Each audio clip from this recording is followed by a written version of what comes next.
अच्छा, तो इसमें हमारे पास सबसे पहले यूज़र बनते हैं। यूज़र को फिर हम ये रोल लगा देते हैं। ठीक, ये यहाँ पर रोल लगा होता है। ऐसे इस यूज़र को 5-6 रोल लगे हुए हैं, प्रोजेक्ट का, ट्रेडिंग, प्रोडक्शन। अब इनके अंदर डिफरेंट रिस्पॉन्सिबिलिटीज़ होती हैं। अगर इधर से मैं चेंज करता हूँ, जैसे इधर से मैंने कर लिया प्रोडक्शन, तो उसके अकॉर्डिंगली इसमें हमने रिस्पॉन्सिबिलिटीज़ सेट की होती हैं, उसके कौन कौन से उसको मॉड्यूल देने हैं, कौन कौन से राइट्स देने हैं। तो अब इसमें देखें, इसमें डिफरेंट चेंज हो गए। उसमें हमारे पास डिफरेंट रोल थे, इसमें और डिफरेंट हो गए। प्रोडक्शन, मैन्युफैक्चरिंग का भी साथ आ गया। तो इस तरह हर रोल के अंदर डिफरेंट रिस्पॉन्सिबिलिटीज़ होती हैं। ये जो यहाँ पर ये हमारे पास manage role and responsibility show हो रहा है, ये एक मेन्यू है। ठीक है, किसी भी सिंगल फॉर्म के ऊपर हम जाते हैं, यहाँ पे जाते हैं मेन्यू, ये एक फॉर्म है, सबसे छोटा यानी कि एक फॉर्म होता है। ठीक है, कोई भी हम ओपन करते हैं, वो एक फॉर्म या रिपोर्ट होती है, उससे मिलकर ये मेन्यू बनता है। अब इसमें 5 फॉर्म लगे हुए हैं इस मेन्यू में। इस मेन्यू, ये सारे अलग अलग मेन्यू हैं, जैसे कंपनी सेटअप भी एक मेन्यू है, और इसमें सारे फॉर्म्स लगे हुए हैं जो हमने डिस्कस किए थे, उनसे मिलके ये एक मेन्यू बनता है। मेन्यू से मिलकर रिस्पॉन्स एक रोल बनता है, सारी रिस्पॉन्सिबिलिटीज मिलके एक रोल बनता है। जैसे ये रोल डिफरेंट लगे हुए हैं, ठीक है, और रोल फिर देन हम यूज़र को लगा देते हैं। तो इस तरह से ये सिस्टम चलता है।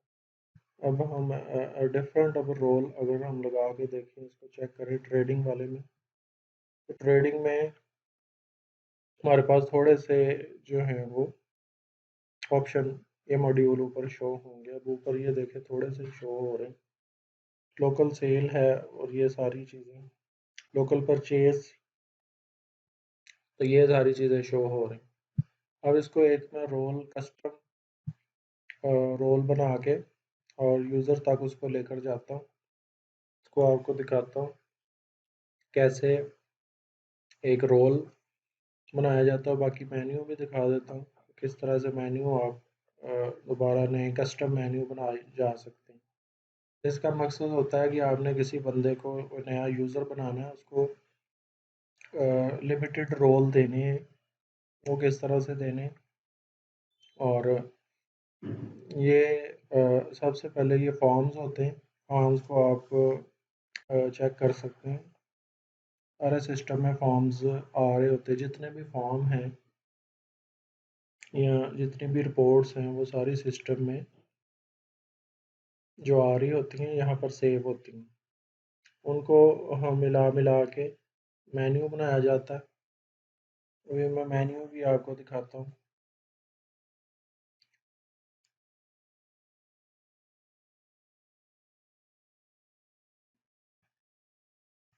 ये सारे फॉर्म्स हैं।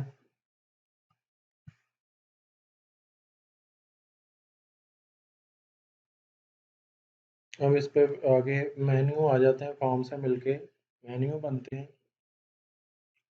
ये हर सिस्टम में इसी तरह का होता है हिसाब। मेन्यू होते हैं, रिस्पॉन्सिबिलिटी और रोल। तो रोल के ऊपर जाके आपकी और भी काफ़ी ज़्यादा चीज़ें लगती हैं कि वो कंपनी कौन सी है, इसकी उसकी लोकेशन क्या है, उसका डिपार्टमेंट क्या है। जैसे हमने फर्स्ट लेक्चर में सब्सिडरी या कंपनी डिफ़ाइन की थी, और साथ में उसकी लोकेशंस भी डिफ़ाइन करवाई थी, डिपार्टमेंट भी करवाए थे। वो सारी चीज़ें आके वहाँ पर लगती हैं रोल के ऊपर। तो ये हमारे पास आ गया मेन्यू। इस पे अब डिफरेंट मेन्यू है, जैसे अगर हम यहाँ पर देखें, हमारे पास ये कैश एंड बैंक आ रहा है, ठीक है, फाइनेंशियल आ रहा है। तो इधर से ये हमारे पास सारे यहाँ पर डिफरेंट मेन्यू मौजूद हैं। अगर ये हम देखें आइटम सेटअप, ये सारे डिफरेंट मेन्यू हैं, तकरीबन 63 के करीब मेन्यू बने हुए हैं। तो उसके अंदर ये देखें, नीचे सारे फॉर्म्स लगे हुए हैं, सब्सिडरी, लोकेशन जेड का, counting preferences, transaction auto number. और अगर हम यहाँ से देखें, यहाँ पर भी यही फॉर्म हमें शो हो रहे हैं यहाँ पर कंपनी सेटअप में। ठीक है, तो सबसे पहली चीज़ ये हमें पता चल गई कि मेन्यू होता है सबसे छोटा, उसमें हम फॉर्म्स सेट करते हैं। तो इसके बाद आ जाता है हमारे पास रिस्पॉन्सिबिलिटी। अब इसी की रिस्पॉन्सिबिलिटी हम देखेंगे उसमें क्या है। इसी तरह से ये एक है, कंपनी सेटअप क्लासिफिकेशन का अलग होगा, सिस्टम यूज़र का अलग, डाटा अपलोड का अलग होगा। तो ये सारे अलग अलग इस तरह से मेन्यू मिलके बनते हैं। उसके बाद आ जाती हैं रिस्पॉन्सिबिलिटीज़। रिस्पॉन्सिबिलिटीज़ में ये मेन्यू लगे होते हैं जो इस नाम से हैं, देख देख के उधर से पता चलता है कि कौन से मेन्यू इस रिस्पॉन्सिबिलिटी में लगे हैं। अब हम अगर देखें एप्लीकेशन सेटअप,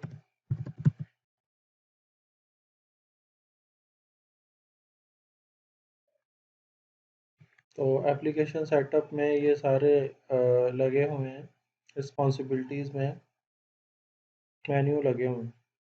रिस्पॉन्सिबिलिटीज़ मेन्यू, ये ऊपर रिस्पॉन्सिबिलिटी नेम है, ये देखिए रिस्पॉन्सिबिलिटीज़, और नीचे आगे उसके सारे मेन्यू लगे हुए हैं।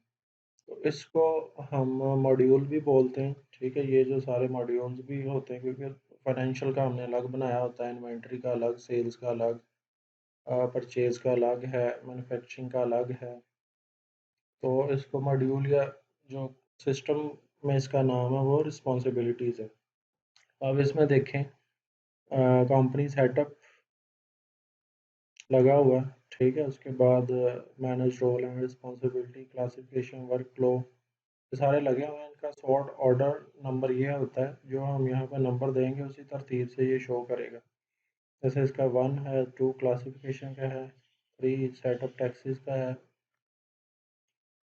तो इसी तरह ये आगे पीछे सब के इसके नंबर दिए होते हैं।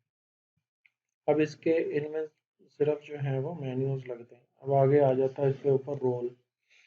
जो रोल हमारे पास बने हुए हैं वो भी सारे आपको दिखा देते हैं इधर। अब इसमें तकरीबन 15 के करीब रोल बने हुए हैं। रोल में ये सारी चीज़ें रोल में वो रिस्पॉन्सिबिलिटीज़ लगती हैं ऊपर, जैसे ये 1 2 3 4 5 6 7 8 रिस्पॉन्सिबिलिटीज़ लगी हुई हैं, वो रिस्पॉन्सिबिलिटीज़ रोल में लगती हैं। अब इधर डिफरेंट रोल्स बने हुए हैं। एक हम देखते हैं अकाउंटेंट का, जो भी हमारे पास भी ये चल रहा है। इसमें देखें सबसे पहले आ जाता है एप्लीकेशन सेटअप, डैशबोर्ड्स हैं, फिर फाइनेंशियल मॉड्यूल है, HR एंड पेरोल है, इन्वेंट्री मॉड्यूल है, मैन्युफैक्चरिंग मॉड्यूल है, और आगे प्रोजेक्ट मैनेजमेंट है, परचेज मॉड्यूल्स, रिपोर्ट्स और सेल मॉड्यूल।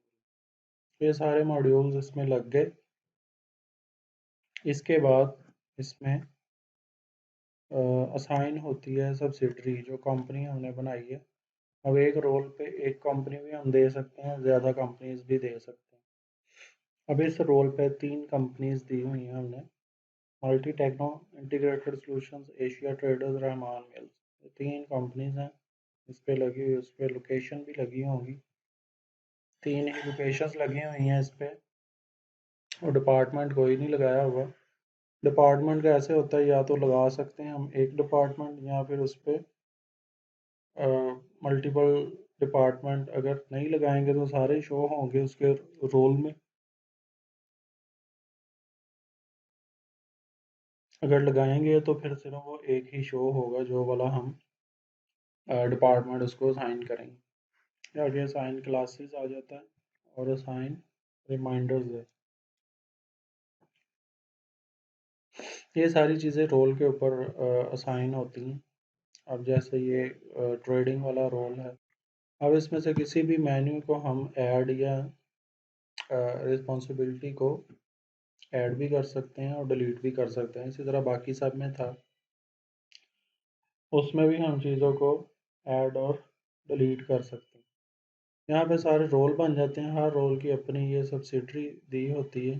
ठीक है, अब इस पे एक ही सब्सिडरी आ रही है, उस पे लोकेशंस भी दी होती हैं, डिपार्टमेंट भी होते हैं और क्लासेस और रिमाइंडर्स असाइन किए होते हैं जो हमारे डैशबोर्ड पर शो होते हैं बाद में। यहाँ से सारे रोल हैं बनते, इसको नया भी हम बना सकते हैं। इसके बाद आ जाते हैं यूज़र्स, सिस्टम यूज़र।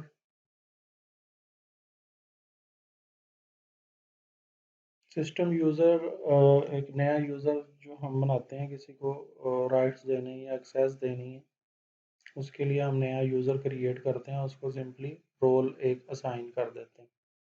अब इधर ये 4-5 यूज़र बने हुए हैं, इसको हम देख लेते हैं कि कौन कौन सा रोल असाइन है। जैसे ये टेस्ट के नाम से एक यूज़र बना है, इसके ऊपर ये चारों रोल आ रहे हैं। प्रोडक्शन का भी है, अकाउंटेंट, ट्रेडिंग और डिस्ट्रीब्यूशन का रोल भी असाइन है। अब इसी तरह एक नीचे हम देखते हैं ट्रेडिंग के नाम से, इसके ऊपर ट्रेडिंग का रोल असाइन।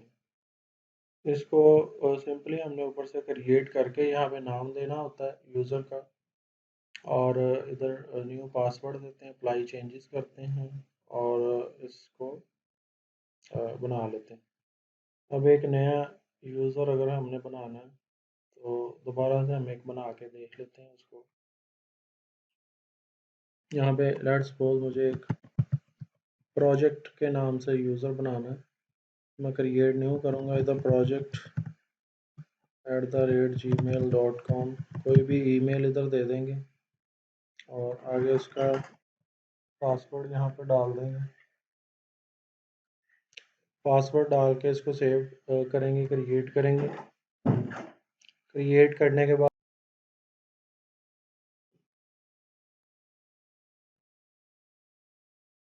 एक ये यूज़र क्रिएट हो गया है। अब इसको यहाँ पर हमने रोल भी साइन करना है। अब इसको हम ये डिफरेंट रोल जो ऑलरेडी बने हुए हैं पीछे वो आ रहे हैं, इसको हम प्रोजेक्ट वाला ये रोल असाइन कर देंगे और सेव करवा देंगे। तो इधर हमारे पास जब दोबारा देखेंगे तो प्रोजेक्ट के नाम से एक यूज़र आ जाएगा और उसके ऊपर प्रोजेक्ट वाला रोल लगा हुआ। अब एक यूज़र को मल्टीपल रोल भी लगा सकते हैं, और फिर रोल अगर डिफरेंट सब्सिडरी होती हैं, किसी की मल्टीपल कंपनीज हैं, हर कंपनी के लिए एक एक रोल बना देते हैं।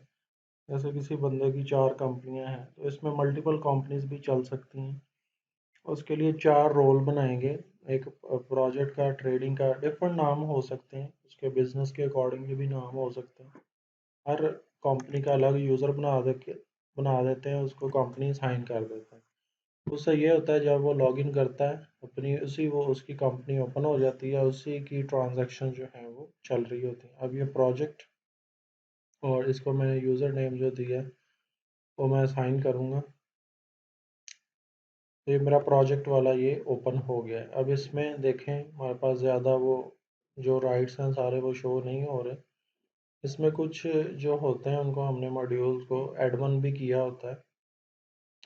एडमन से मुराद है कि वो यूज़र सिर्फ एडमन वाले को शो होंगे, बाकी जो यूज़र है उसको शो नहीं होगा। अब इसमें फाइनेंशियल मॉड्यूल है,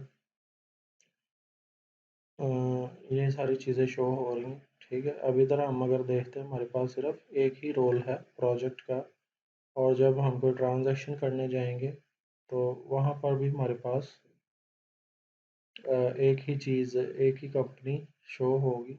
अब इधर ये सेल इनवॉइस है, अगर हम वो बनाने जाते हैं तो इसमें देखें ये कंपनी आ रही है, ये लोकेशन आ रही है, और इधर इसके जो कस्टमर वगैरह होंगे वो भी यहाँ पर आ रहे होंगे। कस्टमर ये आ रहा है, और डिपार्टमेंट अगर देखें तो वो भी सारे डिपार्टमेंट आ रहे हैं।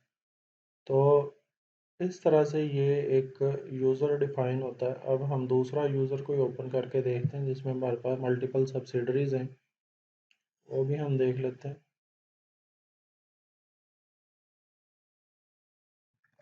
टेस्ट के नाम से हमने बनाया, उसमें मल्टीपल हमारे पास रोल मौजूद हैं, तो वो किस तरह काम करता है वो भी चेक कर लेते हैं। अब ये टेस्ट के नाम से हमने जो बनाया था, इसमें हमने 4 रोल इसको साइन किए हुए हैं। एक प्रोडक्शन है, एक अकाउंटेंट है, एक ट्रेडिंग है और एक डिस्ट्रीब्यूशन। अब इसमें प्रोडक्शन में, ट्रेडिंग में, डिस्ट्रीब्यूशन में एक एक कंपनी है, जो अकाउंटेंट वाला रोल है इसमें हमने तीनों कंपनीज साइन की हुई।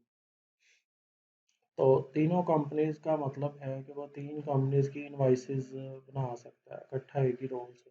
और अगर अलग अलग हमने रोल के ऊपर एक एक कंपनी दी होगी तो वो अलग अलग रोल के ऊपर जाके चेंज रोल करके उस कंपनी की इनवाइसेस बना सकता है। तो अब अगर हम इधर से देखें इसमें तीन इनवाइसेस ये तीनों शो हो रही हैं डिफरेंट कंपनीज की। अब अगर इधर से हम देखें ये हमारे पास सब्सिडरी में कितने ऑप्शन आ रहे हैं। हमारे पास तीनों कंपनीज आ रही हैं 1 2 3।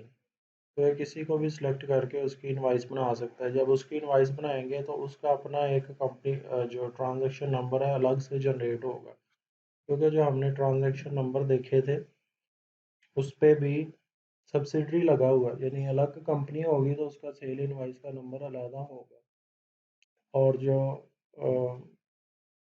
दूसरी कंपनी अगर हम सेलेक्ट करते हैं उसका सेल इनवाइस नंबर अलग से होगा। तो हर एक का जो है वो अगर हमने सब्सिडरी वाइज किया है मल्टीपल कंपनीज हैं तो उनके ट्रांजैक्शन नंबर अलग होते हैं। जैसे हम पीछे से इसको दोबारा देख भी सकते हैं इनवाइसेस को।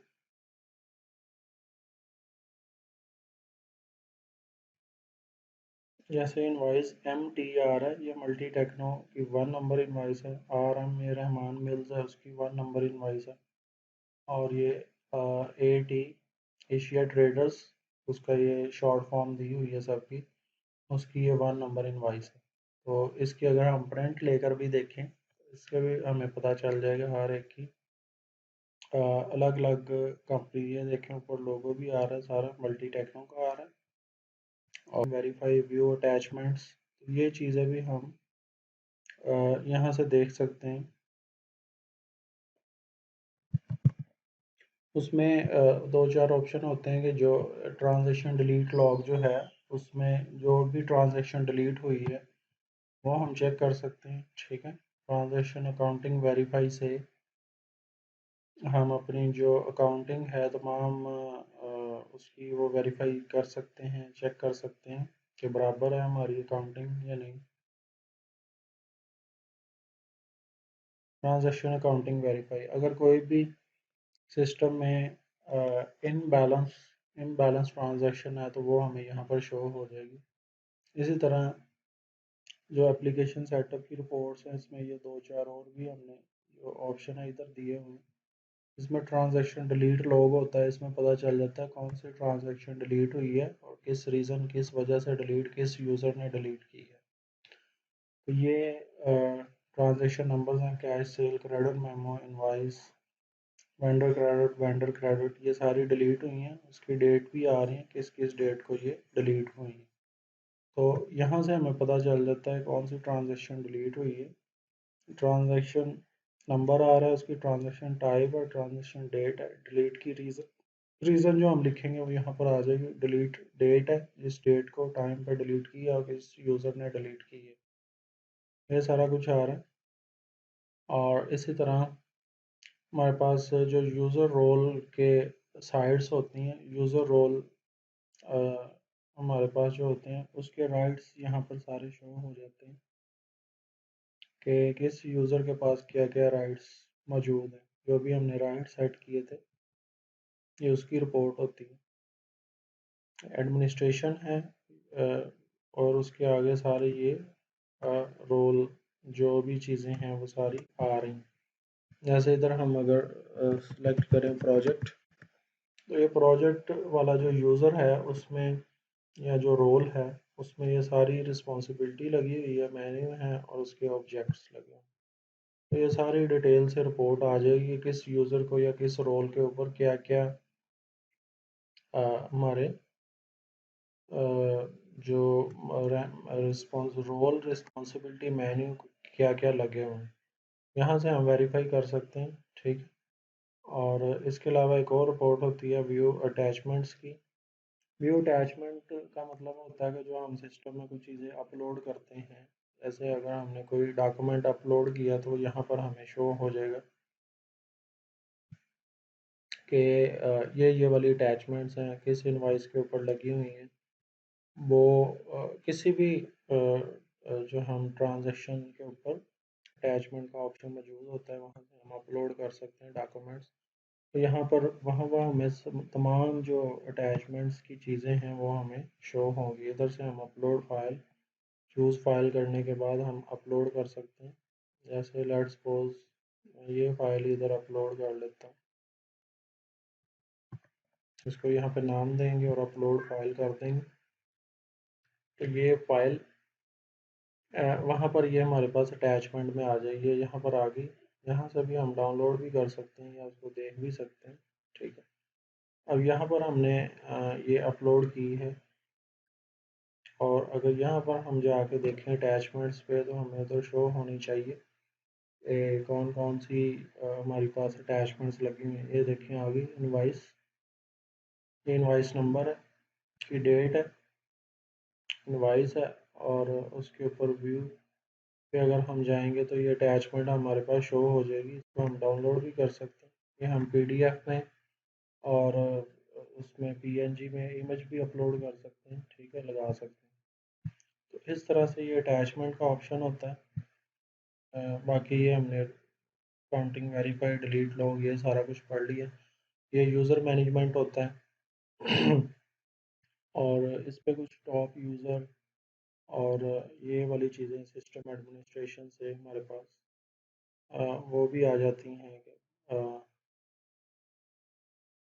टॉप यूज़र कौन सा है। ठीक है, उसका ये एक्टिविटी डैशबोर्ड होता है, यहाँ से हम डैशबोर्ड देख सकते हैं कि टॉप यूज़र कौन सा है, किसने ज़्यादा यूज़ किया, कौन कौन सा रोल यूज़ किया है। ठीक है, तो वैसे ही एक ज़रा यूज़र्स की परफॉर्मेंस चेक करने के लिए होता है। ये एडमन है, ये ज़्यादा यूज़ हो रहा है, फिर टेस्ट है, प्रोजेक्ट है, नोबडी, उसने कौन कौन से पेजेस को एक्टिव किए हैं, ये चीज़ें होती हैं।